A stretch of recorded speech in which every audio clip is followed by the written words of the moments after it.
person today, but that's okay. We still got this. Man, Susan, shout out to you. We miss you when you're not here to Yes. run the camera.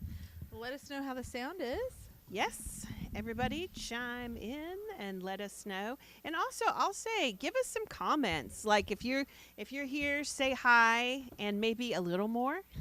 Say hi and then participate because it really does encourage us when we're talking. When we Yes. talk and we go back and we look at the comments. And two does a bang up job at summarizing. Man, she is She's just awesome. a superstar. I totally agree. I know it's. Sorry. I was texting with her earlier, and I was like, "You are so awesome at this. Thank you so much." Mm-hmm. She's awesome. She really is because she really she summarizes. It's perfect. Mhm. I remember when, because you and I, we do okay at comments, right? But when two started doing our comments, because if you taught, I would do the comments, and if I Yeah. taught, you would do the comments on when we were on Sundays. So it was funny when, as soon as two started, Rob's like, "Who is doing the comments? Like, this is awesome. That's awesome." And I'm like, Yep. he could tell. Well, he could obviously tell it wasn't us because we're talking, but Yeah. two does amazing. She Everybody, is. man, we have some awesome helpers and volunteers. Yeah. I Feel very, totally very agree. grateful. So today we are here for Saturday Night Live. But Oh, Wednesday. Wednesday Night Live. But Wednesday. I always say Wednesday Night Live, like Saturday, but Wednesday. Yeah. And now I'm just having Saturday Night Live by myself. Saturday Night Live, we're talking about red flags in communication. This will be part 2. We're going to go into some more general. Last week we talked a little bit about listening, red flags and listening. And today it's so funny because we get to, and you and I were even talking about red flags, and we could just go on and on and on and on and on Right. and on and on and on and on with red flags. Yeah. There's so many, so don't ever think that this is exhaustive. This is an exhaustive list. We just want to get you thinking and say, oh, wow, okay, maybe that's a red flag. And look at it like, am I doing this or is somebody I'm talking to doing this? Right. Very, very important. Before we get too much into that, I wanted to make an announcement. This Sunday is Roundtable Sunday. Ding ding ding. Yes, 5:30 p.m. Show up here in person. We go about 2 hours, about 5:30 to 7:30, and we just have some awesome fellowship and ministry time and just discussion about a spiritual principle and how you apply it to your life. It's very important to me that we not only just learn or have revelation, but we learn how to apply it to our life. So Yes. important, right? Yep. And I have my chit chat section because I like to do a little chit chat before we start. Christina, Yes. we have some news. I have found an apartment. Woohoo! I have officially given my life away. And yeah, I'm just in the process of packing and hired movers and getting ready to move to the next chapter. So exciting, Yes. right? Yes, it's very exciting. It's been a journey. It has, and I feel like it's only just begun, even though That's true. this is part of it. But it's When- almost like it's okay, now is when it starts. Yeah. When I was going to say, when you first moved, without revealing too much, when you first moved, you were just coming out of a relationship. Yes. And so you moved into the place that you are right now. And it's Yep. really been just amazing because it's just been a safe space yeah. for you to be. Your roommate's amazing. You have Yes. amazing. You know what I mean? Like, it's just such a safe environment for you. Mm-hmm. And now you're like jumping out of the nest I and know. going to live on your own. I And know. it's neat, but it's kind of sad. It is. It's bittersweet. Because shout out Tristan, best roommate ever. That's right. Tristan and B Mom. That's right. Tristan, Yes, be mom. I was hanging out with him the other night, and I said, "Are you going to come see me at my new place when I move?" And he's like, "Yeah." I said, "You are?" He goes, "Yeah." So, Aw. yay! I'm very sad to be moving out and not seeing them as much as I do, and being there and interacting. You know, when you live with somebody, you kind of take it for granted because you see them, and Yeah. you know, you don't have to go out of your way as much to. I mean, we still have to spend time together and things like that, but you just are around. Yeah. And when you don't live together, you have to make more of an effort. So I am definitely excited to do that, but Yeah. I am sad to leave. It's been a very healing process. Yes, that's what I'm saying. It's been a nice, safe place Yes.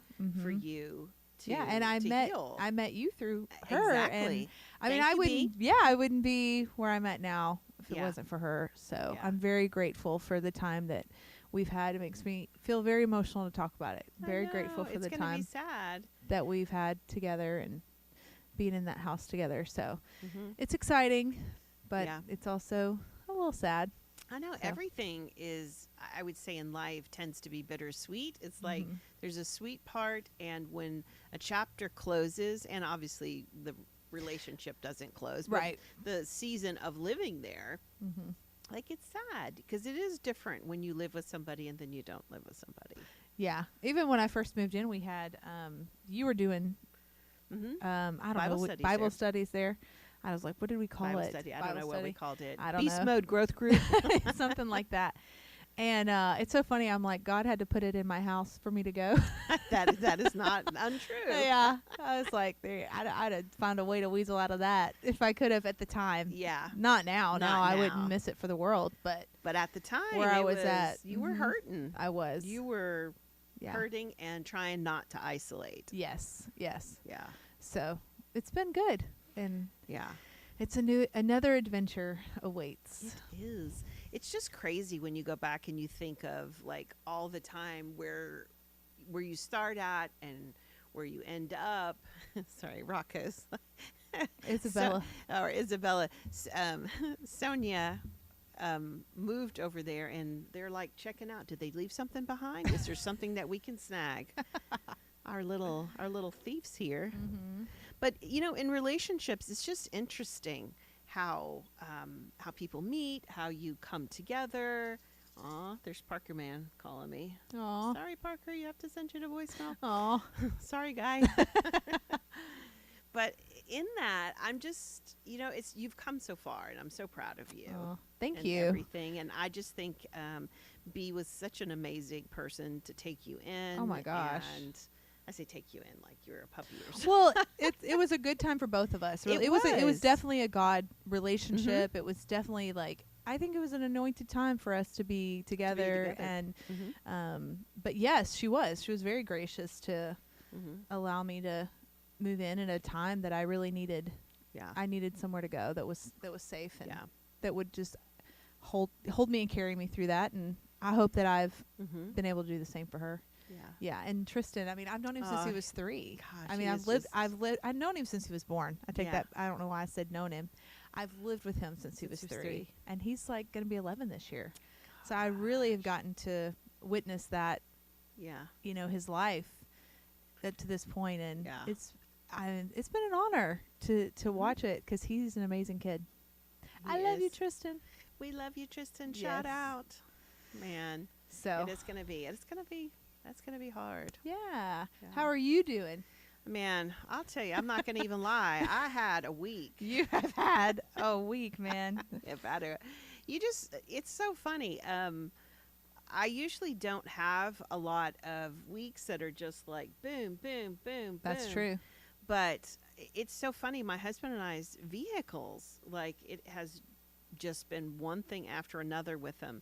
And then just when you think it's done, then it's, oh my gosh, the problem's back. You have to take them back to the car place. And if anybody knows me, y'all know I do not like car problems. No. So it's been a fun week. Yeah. You've Yeah. had on top of. I know, and it just seems like there's just been it's been a lot. Nothing just horrible or insurmountable, Right. but it does seem like boom, boom, boom, boom, boom. And so I'm looking forward to a less chaotic week, hopefully. Yes, This let's hope coming so. week. Yeah, even our youngest son Parker was in somebody pulled out right in front of him and slammed on their brakes. So Ugh. yeah, it's just, and so he's going through the process of, like, we were having car problems and he was having car problems. My husband and I are like, we just need to pray. Like, Yeah. This is no more. It has been kind of full circle. I know. It's like, this is not okay. I know. Is Parker okay?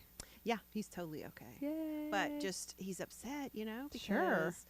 and it's when you have your first like accident and then, everybody takes the statements and then now, I won't go too much into it, but not that, but people are saying different things that than they said. So he's Initially. trying to get a video of it, and you know what I mean, just going through your first accident. And he's so far away right now that I hate Yeah. for him to have to go through that. Yeah. But so it's been a week, but Well, there's this week we have arrived. we We're have here. arrived. We've survived. You have an apartment. I went to just right before the live. I went Yeah. to go pick my car up. Yep. So yeah, You have your vehicle. We still We're got- back in it. We are. That's the. I will say we are resilient, Yes. right, Sonia? We are resilient people, all of us Yes. here at this ministry. I agree. Man, you got to be in this life. You really, really you do. do. Yeah, It's hard work being human. it is. Yeah. Showing up in the kingdom, being a warrior every day. That's right. But it's fun. I wouldn't It change is. it for anything. What we Yes. do, how we get to run, and Mhm. run our race together, and it's a beautiful life. It is. It is. So go from it's a beautiful life to red flags in communication. Yes. I will say one of the things that I really just believe in is communication, and because I really love relationships and community, and I see so many times with people there are, I would say, a lot of miscommunication that we have it doesn't need to be that way. Mm-hmm. But also, I see in relationships that sometimes we get into relationships that are not same. Like somebody's not always on the level you are, or you're not on the level that they are. Mm-hmm. And it's not good or bad, but there are some basics in communication that kind of what we're talking about is red flags. If these exist in your relationships, whether it's you or whether it's somebody else, then really take a look at it, because these are going to be hindrances. We're going to do, I think, a 4-part series. Last week we talked about red flags and listening. Tonight we're talking about kind of just red flags and communication in general. And then I had this idea. I was like, okay, Lord, what are the other two? What do we need to focus on? And I think that the third one next week, I think what we're going to talk about is I would love to do one on things we listen for. Kind Okay. of like green flags, or they could be red flags, but I don't know exactly sure how we're going to approach it. But I know a lot of times people will say, well, what do you listen for? What do you look for? And so I want us to talk about things that we kind of, when I'm listening to somebody in discipleship or counseling, and hear me, this isn't like, oh my gosh, we're just listening to what people are saying. But when people come in and they say, my gosh, I'm really stuck, or I'm struggling in this area, I want to share with y'all in communication some of the things that we listen for. An example of that as a teaser might be somebody saying, wow, I want this. I really want this, but nothing in their life is aligned with that. So for one, they don't really want that. Or two, they don't realize that they're self-sabotaging and what they're doing is never going to get them to where they're going. Because a lot of people will be, what does that say? I want a bikini body, but I love tacos. Like, you're going to have to figure that out somewhere along the way. And so we're going to be talking about the things in counseling that we listen for to help people, not to expose people or be like, aha, but just to help people be true to where they want to get.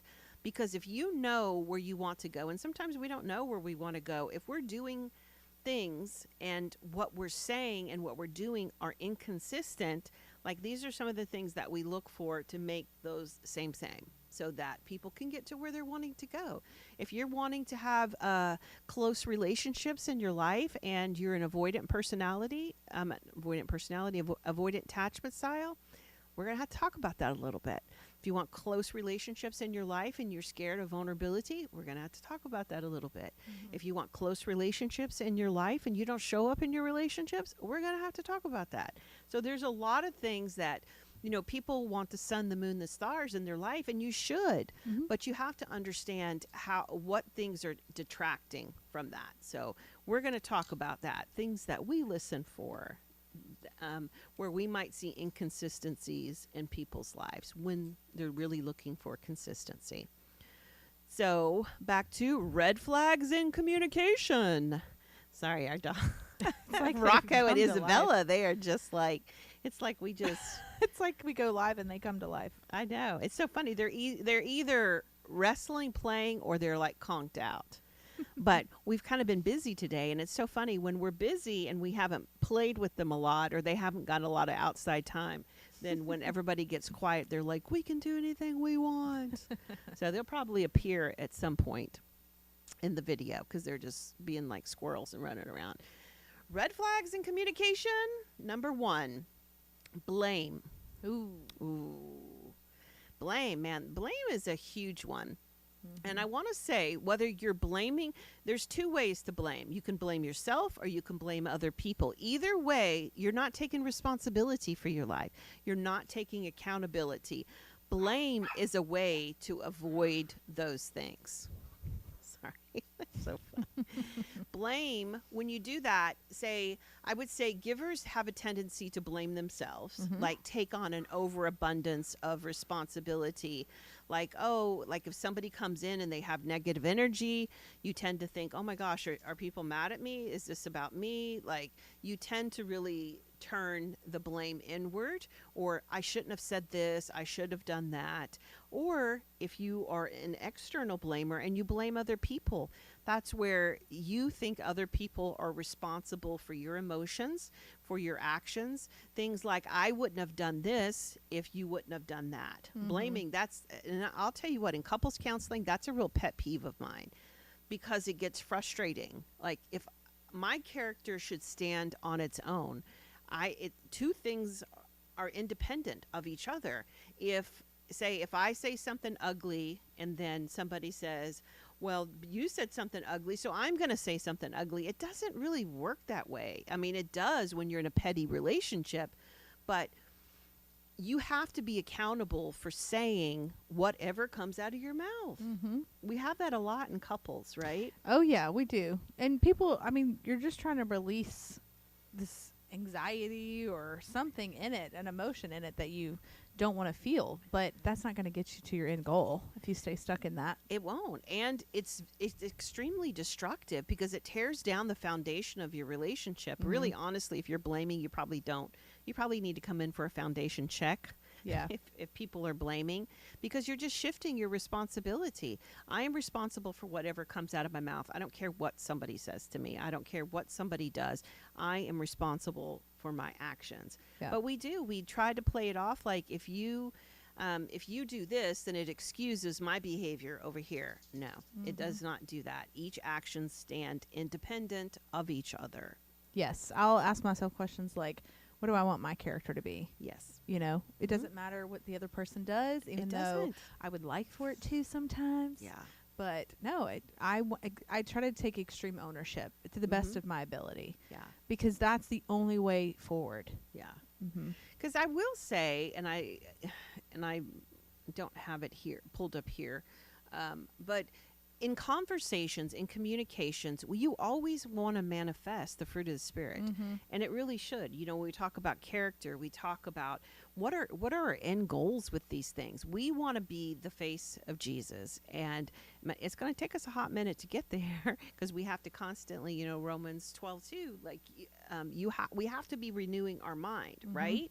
But at the same time, what do? We have to look at, okay, I love what you said. Who do I want to be? What kind of wife do I want to be? What kind of friend do I want to be? What kind of person do I want to be? Independent of what is going on in my circumstances, independent of what the other person is doing, who do you want to be? Yeah. And when you take ownership of that, then you're not trying to shift responsibility. And also, I would say, when you know your identity, then you're not trying to run yourself down all the time. Yeah. So there's a lot of moving parts in communication, I would say. But what are we shooting for? For the fruit of the Spirit to manifest in us, Mm-hmm. for us to look like, what would a lot of people think, oh, that's so cheesy, but what would Jesus do Right. in that circumstance? I don't think you ever heard Jesus. I know you never heard Jesus blame anybody. He Mhm. always took accountability, responsibility. He always spoke very very assertively in taking ownership. Mhm. Yes. Yes. I am the truth. I'm the light of the world. I know. Like, people would have Salt of the earth. been around him and been like, oh my gosh, like he's Yes. arrogant. But there's a confidence when you come, when you know who you are, and you are a son or daughter of the King Most High. Mm-hmm. And just come into your identity and just know that. Yeah. And then you don't have to blame. No. You don't, because, man, if you're in a relationship and you're just acting like a kindergartner, come in for a foundation check. Come in for an identity check. Come in for a reality check. Yeah. Because the truth is there's a lot of people that run their relationships like they're in kindergarten. Yeah. And blame will not serve you. Mm-mm. It won't. It won't serve you. It feels good in the moment to disperse Discharge that. Yeah. that frustration. Yes, but it will not get you anywhere. Trying to It'll get keep this you. without It'll get you stuck, spilling. and it'll keep your relationship stuck, and it'll keep your mindset stuck, Mhm. and you will just sit there and spin in one place, and you'll just be releasing blame, and the Mhm. people who stay stuck in blame, they just won't get anywhere Mhm. because it's never their responsibility.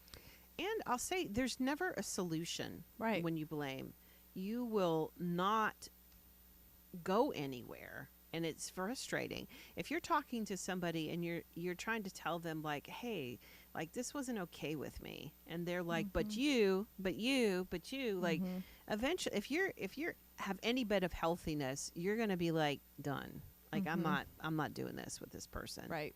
Yeah. That's right. So number 1 is blame. Number 2, we were talking about this earlier, and I love this one. When somebody answers a question with a question, Oh. there's a lot to be said for direct communication. Direct communication is very, very important. Just be direct. Ask directly, answer directly. But when somebody is answering a question with a question, it's just shady. Yeah. Even if you're not trying to be shady, you're going to appear like you're shady, Mhm. like you don't want to answer it. And hear me, if you don't want to answer a question, that's an answer. You can Mhm. say, you know what, I don't really want to answer that question. That's perfectly acceptable. But when you just sidestep things, I know. And or people get answer uncomfortable back with that. with a Right. question, Yes. like, And- people don't like that. And what do you do? How do you respond? And what's funny is, like, when people do that, when they sidestep it and they come back, the person will answer. Mm-hmm. I'm like, we don't respond if they don't. We go back to the same question. Mhm. We go back to the same question. Yes. We're not going to stay stuck in that cycle, because then you're always the one saying, this is what I think. This is what I want. This is what I'll say. And then the other person's just throwing questions back at you. Yeah. And if you find yourself on the other end of that, if somebody is doing that to you, answering a question with a question, or either you find yourself doing that, it's okay to stop and say, I'm sorry, I didn't hear the answer to that question. Like, you can do it. I think a lot of times people think, oh, I don't want to be rude, or I Right. don't want to get in a fight. Like, no, Mhm. like, you can very politely and professionally go back and ask, hey, I'm sorry, I didn't hear that. I didn't hear that answer. Mhm. And they'll probably be like, what was the question? Yes. and to do that, because it becomes very important that you learn how to communicate directly, Mhm. and for you not to sidestep. It's perfectly acceptable, like I said, for you to say, I'm not comfortable asking that, or, you know what, I need to think on that. I need to get back to you on that. There's a lot of ways. And I always say to people, if you get stuck, just reach out, text us. Like, I'll say, if you have a situation where and reach out to your God squad too. Like, if you don't know how to word something, because you don't want to hurt somebody, you don't want to, to get in a conflict, if you're uncomfortable with that, we're all, drop a comment. We'll let you know how to say that in a different way. Yeah. And it's retraining yourself to, you don't have to answer every question that is asked of you, and you don't have to be in agreement if somebody doesn't answer you back. Yeah. Makes Yeah. people very uncomfortable to do that, though, to say, It does. I'm sorry, I'm just, I don't want to discuss that, or I'm not interested in having that conversation, or I'm not comfortable answering that. But it makes people uncomfortable. It does. And there's another one that's going to come later. When is it? 7, lack of boundaries. That will go into that, because some people will ask you questions that that you don't, if you don't want to answer it, you don't have to answer it. Right. But do it in a direct way. A lot of times people will, they'll be so nervous and they're like, I don't even know what to say, so I'm just not going to say anything. Or they'll say yes, or they'll, there's a lot of ways people get avoidant. Just answer it directly, because next time, I promise you, the person that's asking you the question will be a lot less likely to ask you an inappropriate question, or a question that violates, whatever boundaries you would have set. Yeah. Yeah. Number 3, this is a biggie too, using you statements instead of I statements. You're so angry, instead of saying, wow, I really feel like there's some tension between us. 2 different conversations you're going to have from that. Yes. You're angry, you're mad, you're this, you're that. Instead of just owning, these are my feelings. You can't speak for somebody else, but you can speak for yourself. How do I feel? And what's cute is, in couples, when we teach people use I statements, I feel really mad at you. That's not. I feel like you really did me dirty. I feel like you're rude. That's not really the heart of what a I statement is. This is about me, and I'm taking ownership for how I feel and what's going on with me. I'm not saying that about you. I'm trying to open up a conversation. I statements really do open up a conversation, where you statements really shut them down, and they steer them towards defensiveness. Because who wants to hear you?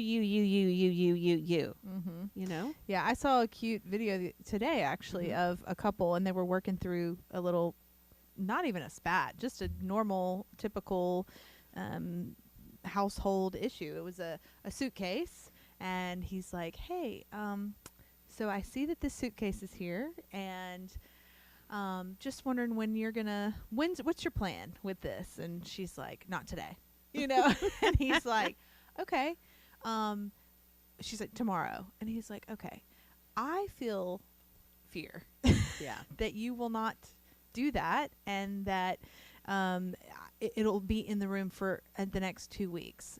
That's just how I feel. Yeah. And then not that it's true. No, right. That's just how I feel. Right. He was very calm, and it was great. And they went back and forth, and they found a solution that worked for both of them. And it was really sweet, though. But he did not blame her. He didn't come to her and say, that's good, because you leave your stuff out and it makes me, I hate it, and it just distracts and all this stuff. So. Yeah, because those conversations won't go anywhere. Right. You really do have to own. Like, I would say, this guy, I didn't see the video, but, these things happen all the time. If something makes me uncomfortable, I just need to own it. It doesn't make it right or wrong. It just makes, maybe something makes me uncomfortable. And so the solution to any of the problems are, like, the 2 people in the relationship have to work it out together, because it has to be okay with both of you. Let's say if one person was avoidant and the other person was also avoidant, then nobody's going to have a problem with anybody being avoidant. I'm not saying that's healthy, but you're not going to fight about it. Right. And so just the kind of a litmus test is for what is conflict and what is not conflict. If you're both in agreement that, hey, we don't talk about these things, like, again, I'm not saying that's a good strategy. I'm just saying the things that you don't fight over, you're in agreement that, hey, this isn't fight worthy.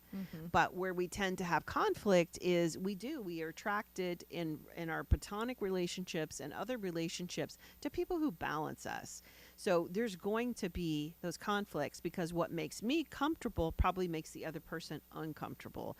And you just have to talk about it. Like, I like, the way that that video handled it. Mhm. I'm having some fear. I'm Mhm. feeling like this isn't going to get done. Not Yes. saying that, and it really is important to, if you think somebody's going to be defensive about it, reiterate, this is my problem. This is my issue. Mhm. I'm having this fear. Right.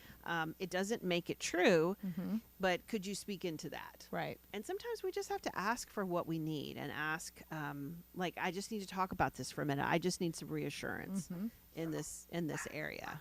Yes. With moving into your apartment, What about it? sometimes we just have to say what? You can do this. Oh yes, I know. I've had a couple You people. got this. They're like, "It's gonna be great. It's gonna be great." I'm like, "Thank you. I need to hear that." Yeah, I do. I just need some encouragement. When we have change, it becomes, we need encouragement. Yes. Right. Yes. And so there's nothing wrong with needing encouragement Mm-mm. ever. But sometimes we do have to ask for it, right? Yes, 100%. Mm-hmm. I do. I have. Luckily, I have great encouragers around me, and they've been really sweet and supportive. And I'm like, "Thank you so much." You got this. They're you got like, "It this, is a big girl." deal. It is a big deal. scary, and It is. you know, because I think we have a perspective of other people, and it's like, well, it's no big deal to them, but Mhm. you don't know that. Anytime there's change in your life, in even positive change, it's a very positive change. Mm-hmm. It just is. When you're moving from one thing to another, Mm-hmm. a little bit scary. Yep. A little bit uncomfortable. Okay, number 4, this kind of feeds into that. This is awesome. Number 4 is minimizing. Oh yeah. Have you ever talked to somebody that they minimize everything, whether they're minimizing their behavior Mm-hmm. or whether they're minimizing like realistic fears and stuff like that? Like if I were to say to you, "Oh my God, get it together. It's no big deal." Like, There's no need. That's already happening up here. well, stop talking to my friend that way then. I'm just kidding. I know. But minimizing can Yes. look a lot of different ways. Like I said, I could minimize myself, just like you were saying, like I Mhm. should, you could easily say to yourself, I should be confident about this, Right. or I should do this. Anytime you have the shoulds, Yeah. like just stop. Shoulds Mhm. or woulds, right. like just stop, Right. because chances are you're minimizing what's going on. Mm-hmm. And it's hard. If I'm upset about something, I'm just upset about something. But we feel a need to make an excuse to do something to make that smaller so that we feel a little bit more comfortable. Mm-hmm. And we don't have to do that. If you have true friends around you, you can just be who you are and exist in that space. And if I just hate to say this, if your emotions make somebody else uncomfortable, screw them. Like, get new friends. I love it. Yes. Like, because It's true. we live in community, and we're supposed to live in community. And if anybody needs your light to be smaller, or your light to be a different color, or a different whatever, you really have to evaluate who you're around, Mm-hmm. because we should all be able just to be ourselves. I'm not ever saying that sometimes we don't get stuck, and sometimes we need to say to somebody that we love, "Hey, I think you're stuck." But we always want to do that, being the face of Jesus. But we shouldn't feel like we have to minimize Mhm. our concerns, our anything, and we shouldn't minimize ourselves, or we shouldn't minimize other people's. Right. Yeah. Yes. No, if you have a friend that's trying to belittle your Mhm. feelings, then that's not good. We need to look at that friendship a little bit closer. Exactly. And even if you're thinking about things like, say, somebody was dishonest with you, Mm-hmm. oh my gosh, it was just one little white lie. Like, even when you Mhm. begin to hear that language, my ears perk up. Like, Mhm. it's because that's the opposite of what ownership looks like. If somebody's minimizing something, it's going to create a fear. Oh, wow, this is going to happen. This is likely to happen again, because they're not taking this seriously. Mhm. They're taking this behavior and making it smaller. I should say, they're making the significance of it smaller. And when people do that, then they're likely to do it again, and they're likely to repeat it. Yes. So there's many different ways that minimization comes in to being a red flag. Yeah, and that's dangerous in relationships. It really if you're in a is. relationship with someone that minimizes your emotions, your Mhm. feelings, the situation, things that you're wanting to discuss or talk about, if they say something to you like, "It's no big deal, just get over it." No, That's not how that's not going to work. Mm-mm. And because you have a right to feel how you feel. Right. And hear me, also the other people have a right to have feelings about your feelings. Like Yes. it's, but at the same time, we have to just honor each other Mhm. and hear each other out. So minimizing. Number 5 is, it's very similar, but it's different. Mhm. It's rationalizing. And we do this Oh. a lot Yeah. to ourselves. Yes. We tend to say, we want to make things okay. We want to make our behaviors okay. So it's not minimizing, but it's making a reason, because we're rationalizing. I'm trying to make a rational reason for why I feel like I do. And so a lot of times we end up assigning a whole bunch of wrong meaning to something just so it sounds better. Like, I'm trying to think of an example of that. Just say, like, if I'm tired tonight and I don't want to stop by the store, right? If I was rationalizing it, I'd be like, well, I've been really busy today and it's okay because I'm hardworking and I can stop by the store in the morning. Like, there's absolutely nothing wrong with going to the store in the morning instead of tonight. But if I find myself rationalizing, it means I'm feeling guilty, I'm feeling bad, I'm feeling shame. There's some emotion that I'm trying to rationalize away, and I'm not being very honest with myself. Sometimes you just have to say to yourself, it's okay. It's okay. I think that with the apartment, that I think it was hard for you to pay what you were going to pay. Yeah. And, I would hear you go a little tiny bit into rational, because we all do it. Yes. We all do it. And then go back. Mm-hmm. And because you'd catch yourself. Yeah. And the point is you're all going to do all these red flags. Just catch yourself and stop. Mm-hmm. With my car being in the shop, oh my gosh, I didn't, rationalize, oh no, I don't want to look at that. I don't want to deal with that. But you got to deal with it. Mm-hmm. You have to deal with the things that pop up in your life. And if you try to make excuses for how you feel, how you feel and what you're doing, like, just stop. Don't rationalize it away. It doesn't have to make sense. It's so cute. One of the things that I love is girl math, what it talks about. That's a great example. That's a great example of rationalizing. Yes. I don't love girl math. I never do that. Just kidding. I love girl I math. do too. I love that. If y'all don't know what that is, y'all have to look up girl math, because what it is making a reasonable to do what you already want to do. Like, but we're all grown adults. Just say, okay, this is okay. I can do this. I girl mathed that apartment real quick. No, I'm just kidding. I didn't. You Holy Spirit mathed it. I did. I totally did. Also, I would say people who are like an avoidant personality, you will rationalize and minimize yourself right out of a conflict or difficult conversation. And you'll be like, well, and you'll just tell yourself all these I don't want to reasons. hurt anybody's feelings. Oh, that's a big one for Yeah. avoidance. I don't want to upset them. I don't want to hurt their feelings. You're not worried about them. You're No. worried about them being mad at you. Yes. That's what that is. Yeah. But we tell ourselves a story and rationalizing. Well, we'll rationalize something 100%. instead of like girl math. We need to do like conflict avoidant math. We do conflict avoidant math. That'd be a fun. Oh, that we would need be to fun. do that, don't we? That would be a fun live. It would. That'd be fun. Because we all, I mean, if you don't want to face it, you will find all the reasons why there's no need to. You Yeah. don't have to do that. That's right. You don't want to hurt anybody's feelings. Yeah, that's right. You didn't need to worry about your car. I know. I didn't want to worry about it, I but know. it's like It kind of demanded it, though. Yeah, Yeah. yeah. Since it There was no just putting that dead. off. No. No, there was not. I'm like, maybe if I just leave it here, it'll magically. I'll pray over it. Yeah. Not that I you mean, can't could do that. happen. It Yeah. could happen, definitely. Yeah. But so think about that rationalizing. 6 is defensiveness. Mm-hmm. Oh my gosh. Red flag. Sometimes some people are so defensive that you can't even say my name is Angie. Why you got to let me know? You think I didn't remember your name? Like, I mean, people get crazy defensive sometimes. It's true. Y'all laugh, but y'all know what I'm talking about. Well, I laugh because I'm like guilty.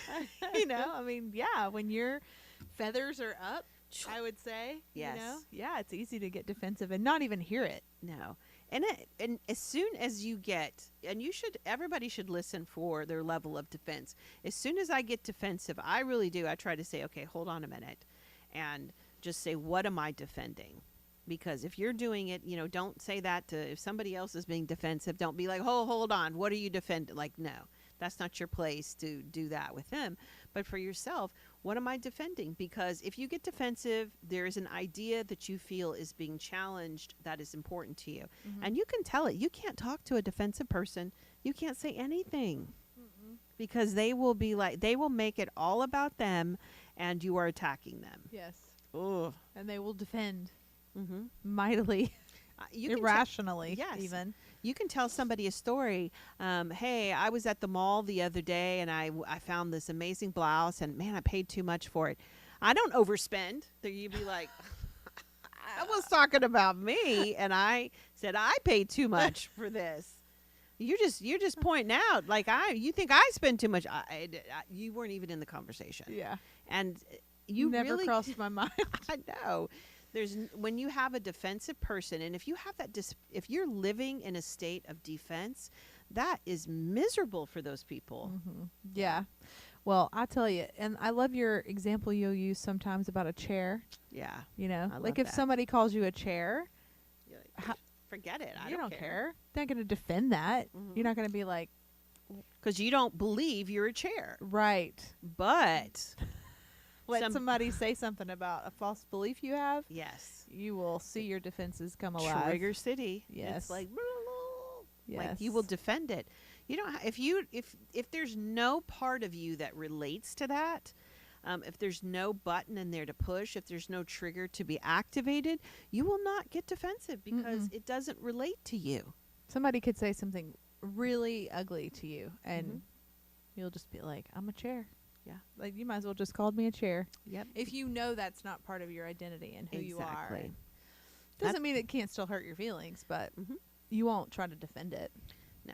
And I tell you what, when you live a defense-free life, it is a completely different life.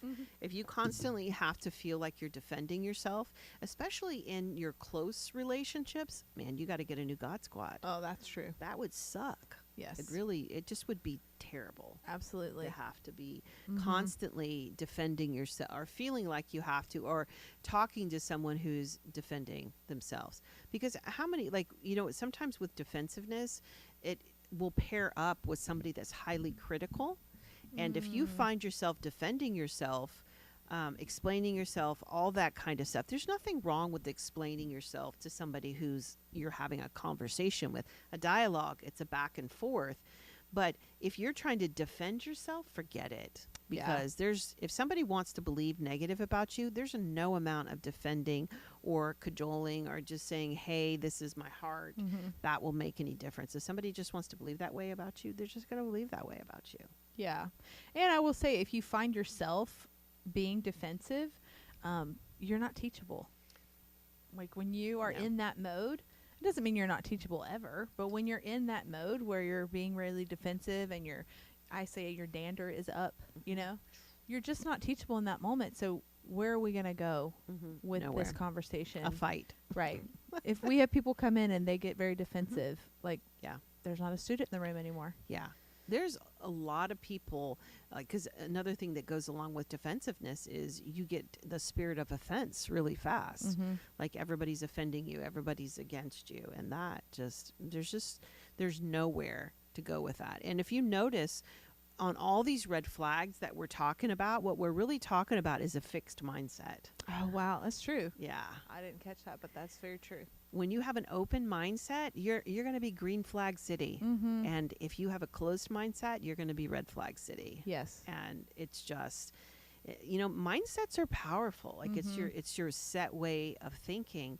And if you have a flexible and open mindset, a growth mindset, then all things are possible. Whereas if you have a fixed mindset, you just think, like terrible things. Like I remember like this past week with, example of like a fixed mindset is like my car. Like it was literally, I think I got it back today from the third time it was in the shop. Yeah. Like this was the third time it was in the shop for a very similar related problem.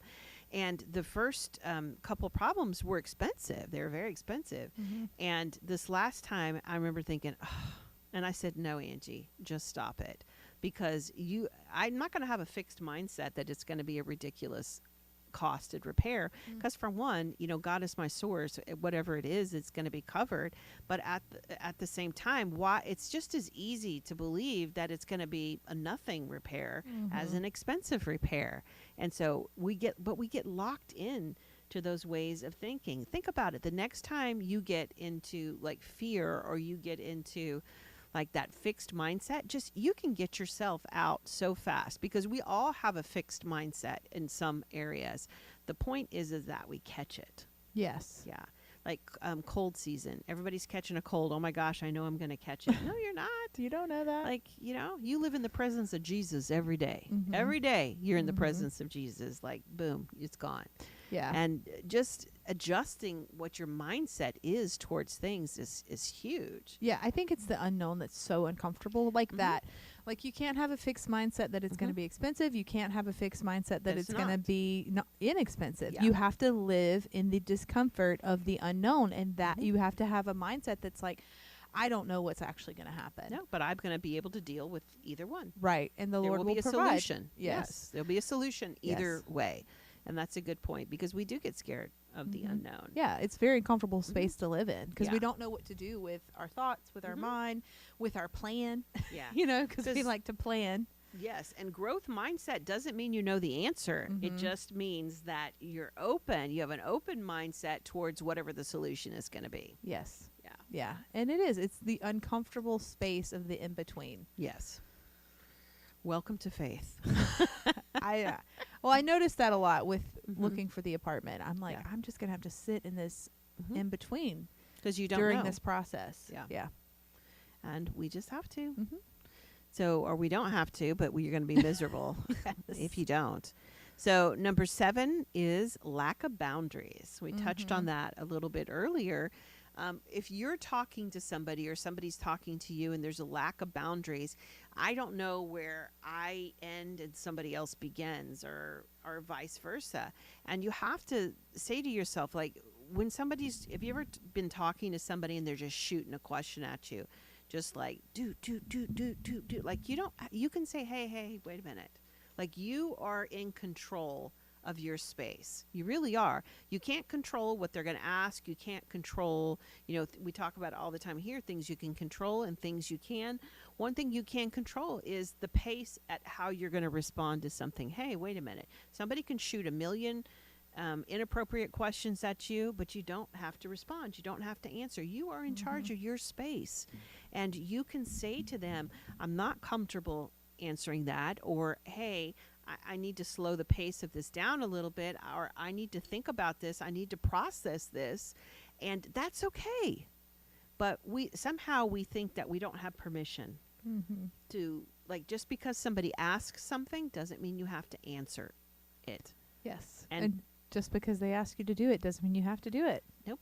Mm-hmm. No, but that's where you really have to think and kind of have an answer. I say like a pat answer Mm-hmm. ahead of time, where if you can say, okay, this is going to be my response if somebody violates this. Because there's nothing wrong with saying, you know what, I don't feel comfortable answering that. Mm-hmm. I don't feel comfortable, I'm going to have to think on that. I can't reply to you right now, because people will get mad if you don't give Mhm. them what they want. But this is your space, and you get to say how you're going to interact with it and how you're going to respond to it. But if you don't understand that this is your space, you'll give away your power, and then other people will run your life. Isn't it interesting to watch how people respond to you when you give a powerful answer back? I mean, it just shows how Makes me often. think about the drive-thru. I always think about that when we talk about this. One thing that Angie we were talking about one time People do not like is this. like, you know how you go through the drive-through at any restaurant, and then they'll be like, "Can you pull forward?" And now, if I'm not in any hurry, or I don't have anywhere to be, or I get it, there's 14 cars behind me or something, I'll do it. But we were talking one day, and you're like, sometimes I'll just tell them no. I was like, what? You can do that. You can do that? I was like, what do they say? And she's like, but I tried it, and man, they look at you like, what? They don't know how They're to so respond. confused, and they'll look behind. She said no, she won't. Like they'll announce it to the rest of the restaurant. But now that I learn more and more and get I more do and not more, have to pull up right? if I don't want to. Yes. Now, I will say, it's funny because I was at, okay, we can just say at Chick-fil-A the other day, and sometimes up here we'll stop and we'll get a gallon of tea. Oh, yeah. When we don't have time to make it up here or something. And I literally could see the guy. I had eye contact with the guy about to put it in the bag, and the lady, and sometimes they're in a fixed mindset. They're trying to get you out. I get it. They're trying to get you to do the job. But that was literally the only thing I had. I could see it. I mean, it was less than 30 seconds away from being in my hand. Yeah. And she asked me, I'm sorry, ma'am, can you pull over here and we'll bring it out to you? And no. It's okay. I'll wait. I think I see him right there. Is that my tea? Yeah, he's bringing it. But they just look at you like they don't understand. And hear me, I don't have any problem. Right. If I just ordered a ridiculous order, or if I have, that's fine. Yeah. But it's like people get in such a mindset of convenience that it becomes inconvenient. And you get to say yes or no. Yep. I mean, they could say, well, sorry, we're going to cancel your order and we refuse to serve you, and that's fine. Yeah. But they've never done that. But we don't know that we can say no. Right. Or that we don't have to be reactive. Exactly. I've had people, pull over there and be mad for 5 minutes while you Yes. know your tea's sitting right there. Yeah. Yeah. There's power in just taking a beat. There Just- is. Just not saying anything right away, or just listening for a little bit longer, or Yeah. just not, you don't have to answer every single question somebody asks you. And anyway, And you don't have it's to funny. do everything somebody asks No. you to do. And No. And it's so empowering. Mhm. If you find yourself using language like I have to, like boundary check immediately, you don't have to do anything. You can choose how you want to respond to something. There's always something you have control over in the situation. Mhm. You might have, your choice. We talked about this. Your choice might be crap and crappier. Yeah. But you have a choice. You always have a choice about something in there. But you have to not want to be a victim. That's very true. It's crazy. So number 8 is shaming. Ooh, this is a pet peeve of mine. When there's just some people that use shaming as when they feel powerless and they're trying to gain power. So they try to shame you into Doing what they want. yeah. Mm-hmm. And there's different degrees of it, but it's never, I would say it's just never okay to do that.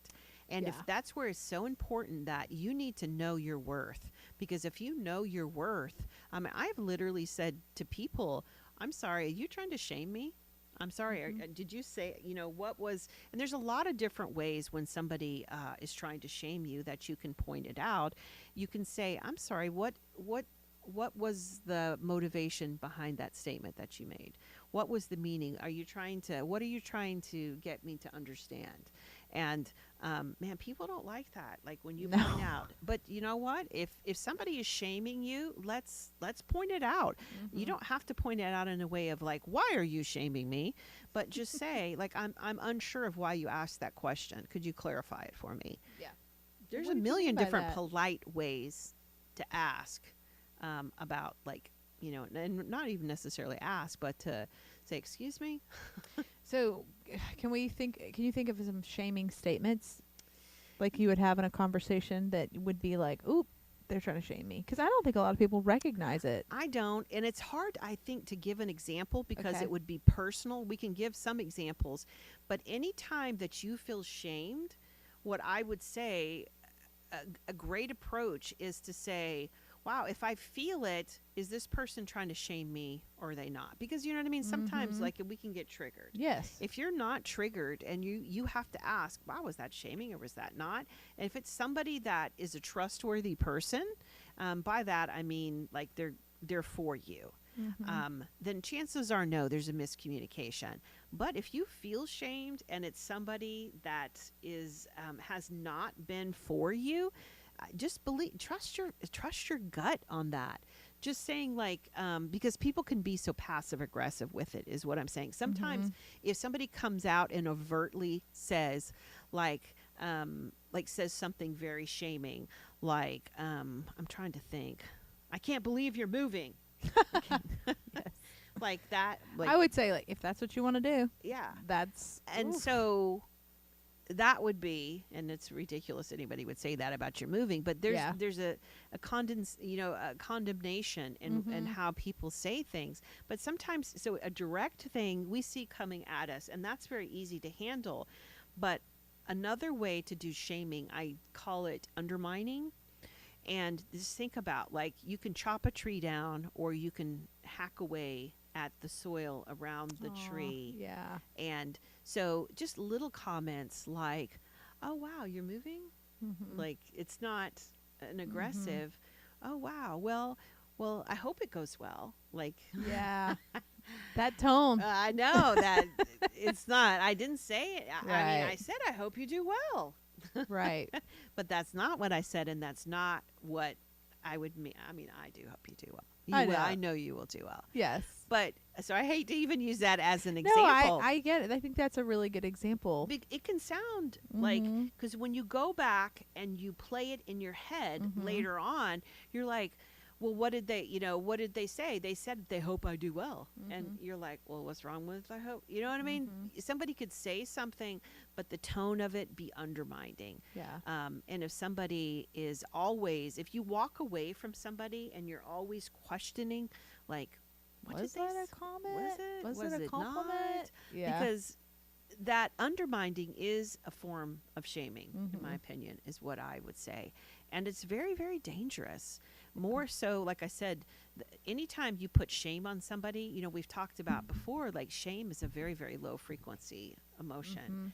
And man, it just steals from you.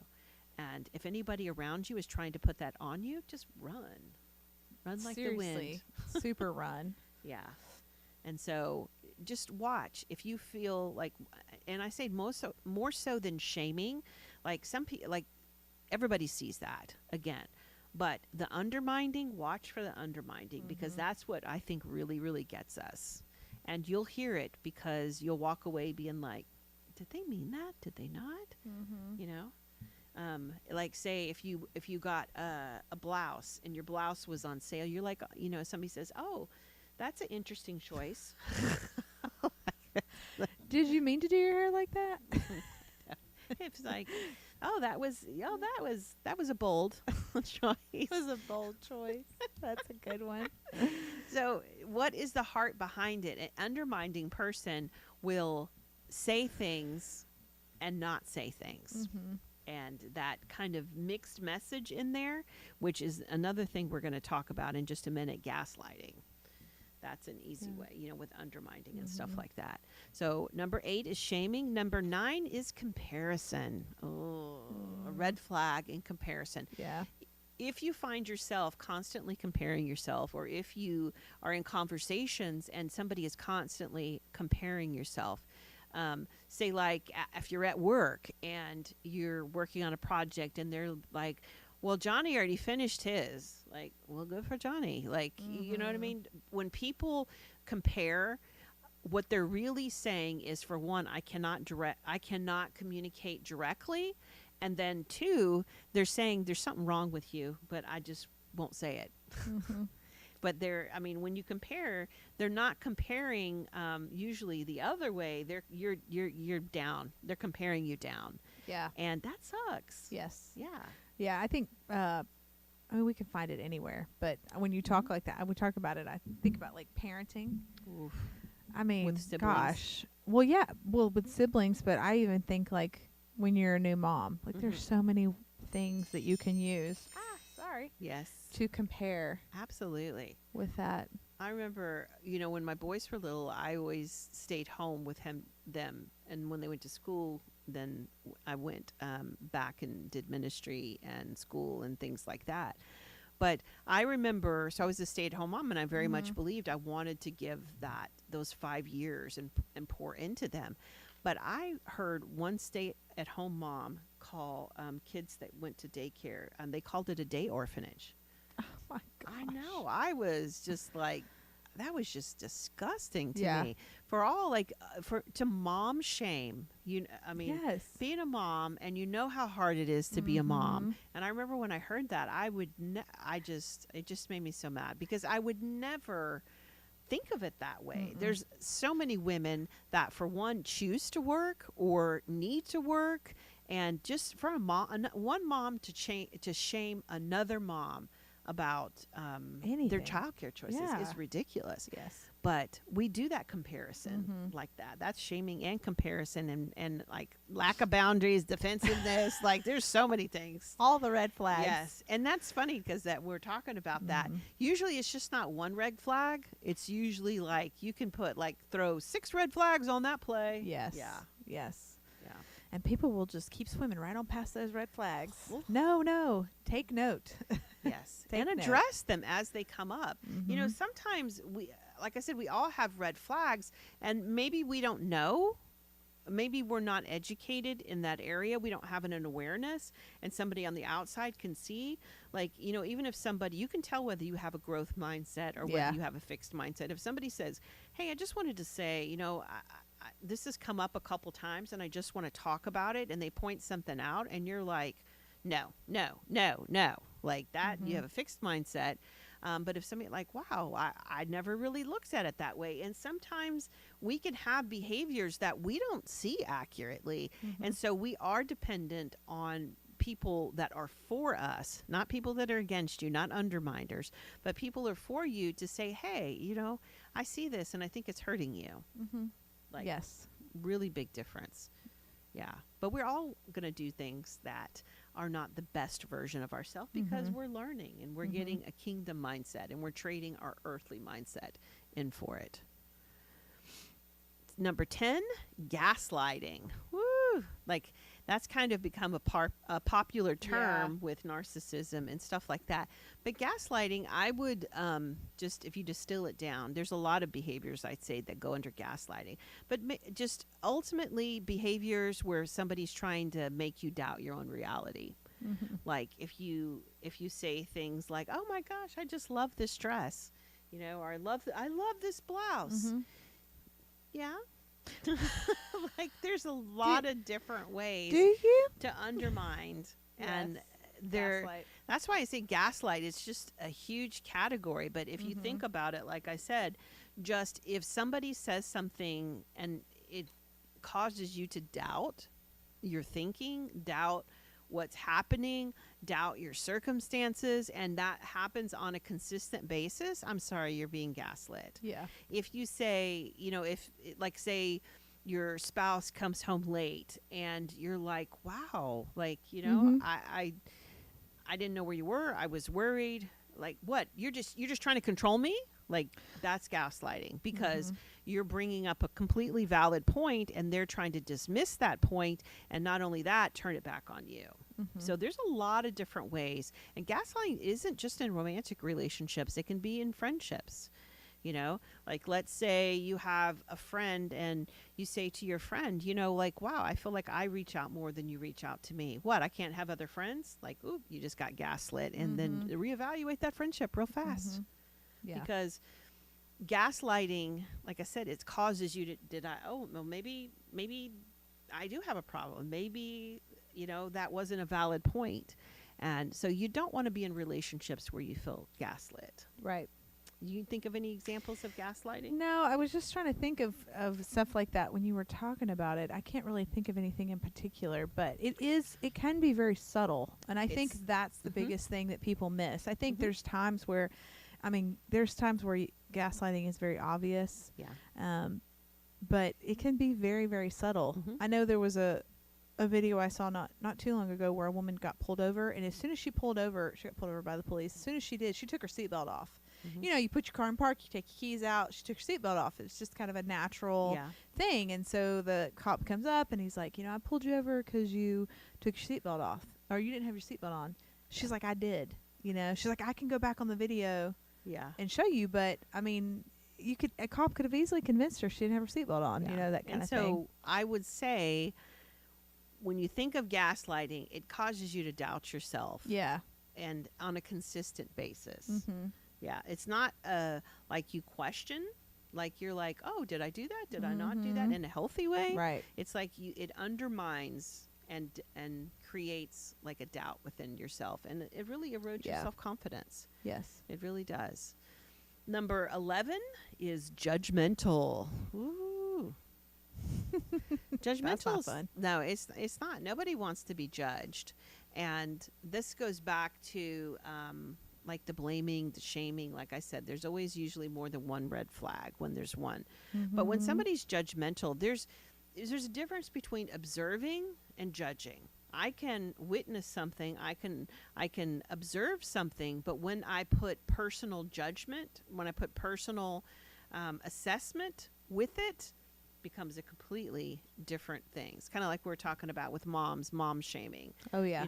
I've decided that this is the better way to do that, and when I talk to you, I look down on you and I Mhm. judge your choices instead of just observing, saying, you know what, everybody has their own choice to make, but if I attach my personal feelings about your choices, then that becomes problematic. Yeah, I will say I catch myself all the time Mhm. saying, just because it's not what you would do doesn't mean it's not okay. Mhm. Or Exactly. like I catch myself all the time being like, Mhm. if we will observe other people instead of judge them for not Yeah. doing things the way we would do them or the way we think they we should could do learn them. new ways. Yes, we could be more Yeah. open to, oh, maybe there's more than one way to do this. Mhm. Mhm. Yes. Yes. A lot of times with judgment, we have our own comfortable Mhm. ways we do things. Right. And if somebody does something outside of what feels comfortable to me, then it's easy for me to judge it as wrong, Mhm. as like, no. Feels that's- threatening. It can feel very threatening to people. So instead of handling it in a healthy way, Mhm. they just be like, well, that's wrong. Why is that wrong? I don't know. It's just wrong. Yes. Yes. Be like, okay, not so much. Right. And number 12 on here, I left this one for last. This is the last one. I really love this one. So I wanted to end on this one because I wanted you to be able to think about all of these, but really this one, they don't have an ability to enter your world. Mhm. If we are communicating, we have to, and having a relationship, we have to be able to enter each other's world. You have lived the car problem life Yes. this week. Yes. I've lived The apartment hunt hunting life.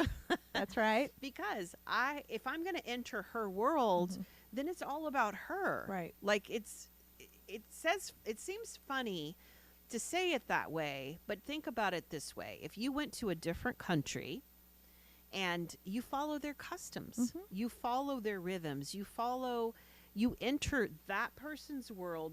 She is queen of her world. I'm queen of my world. I don't get to go into her world and tell her how she thinks, how she feels, what she should do, what she ought to do. This is her world. This is her country. She can do whatever she wants.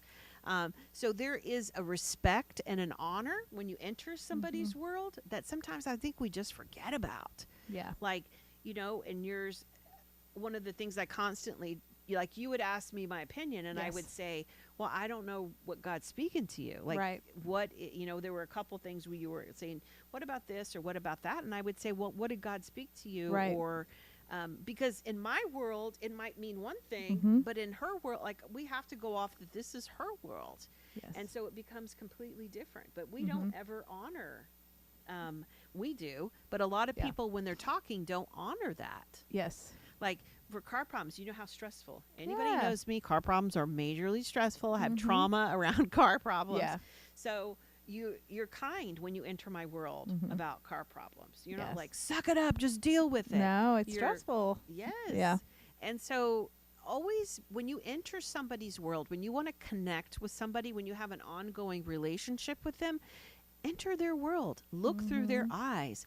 When you enter my world, it's all about, this is Angie land. This is all about me. When we have a client, when we enter their world, it's all about them. Yeah. And there's enough time for everybody. But I will say also, as a balance, if you are in a relationship and it's always about one person or the other, that's a problem, right? Yep. Like if I'm in a relationship, I have to enter their world and they have to enter mine. Now there's seasons where things are off balance. Yeah, but in the totality of it, both people you have to invest in both worlds, and you have to be honoring of both worlds. But a lot of times in relationships, you'll see people be very dishonoring of why did you do it that way? Like, that's stupid. Like, I can't imagine that we'd ever say that to each other. No. But I hear it all the time. People are saying things like that. Yes. So we'll end it on that note where you have to be able to enter people's worlds that you're around. That's huge. If you can carry that Huge. mindset with people, you really can open up relationships, and you can experience more like connectedness and more bonded relationships if you really can keep. I will do that sometimes when I go to meet with somebody, whether it's a personal friend or whether it's a client. I'm like, I'm going into their world, and I'm going to I'm going to try to see things from their perspective. Yeah. And you can't live there. Because you have to live in your world. Yes. But that is how we connect the most deeply with people, is to allow ourselves to try to just see it from their little corner of the world for just a few minutes or just a little while. Yeah. You know, that's how we connect with each other. Like, you're the queen of your world. Let me straighten your crown. That's right. Instead of try to compete or try to make me do something or me try to make you do something. Yes. It's crazy. There's enough room for everybody in the world. Yes. Absolutely. Yeah. And asking questions. How can I support you? What do you need from me? Things like that, instead of, you need to do this and you should try that and blah, blah, blah. Yeah. And then that's a good point. Really, just even, I like the language of asking somebody, hey, how can I support you in this? What can I do to help you in this? Because what feels like support to me isn't going to be what feels like support to you. Right. And so just getting into somebody's world and getting out of your world, when you enter their world, honor their customs, honor their rhythms, honor their pace. It's just, you're not going to connect, and you're going to break all your relationships if you're not able to do this. And I would say this is a huge red flag. All red flags are red flags, but there's some that are more toxic than others. And there's some that, I would say, if you can't enter somebody's world, there's a lot of red flags that are tied up in that. But essentially, that's something that's going to ultimately destroy your relationship. No matter, I don't care how much you want it to work. If you can't enter somebody's world with honor and with dignity and grace and be respectful of their space, emotionally, spiritually, mentally, it's not going to work. Yeah. And I agree how you said, it has to there needs to be a balance, because I will say, from someone who I can make it all about you very easily. Like, not you, but I can totally take myself out of the conversation and make it all about you, and I have to make an effort not to. Yeah, because you have to show up too. Yes, not to allow. It's more comfortable, and so if you find yourself always trying to direct the conversation back to them and things like that, like, are you showing up as your best self, and are you showing up and being authentic? Because there's a lot of ways that people hide in relationships, and it doesn't always look like hiding. Like the super avoidant person who like isolates, that's obvious, but it's like, that's a good point to where if you're not being vulnerable or intimate, then and we all are scared. Yes. We all have our ways which we check out and we detach, and it is a conscious effort to stay connected in our world of disconnection today. Yeah. But we're built for community. We talked about, this weekend we had the heartbreak workshop. Yeah, it was so good. So good. Yes. And we talk about things like, man, like we were built for connection, even just how we're biologically wired. We are meant to stay connected and stay out of disconnection.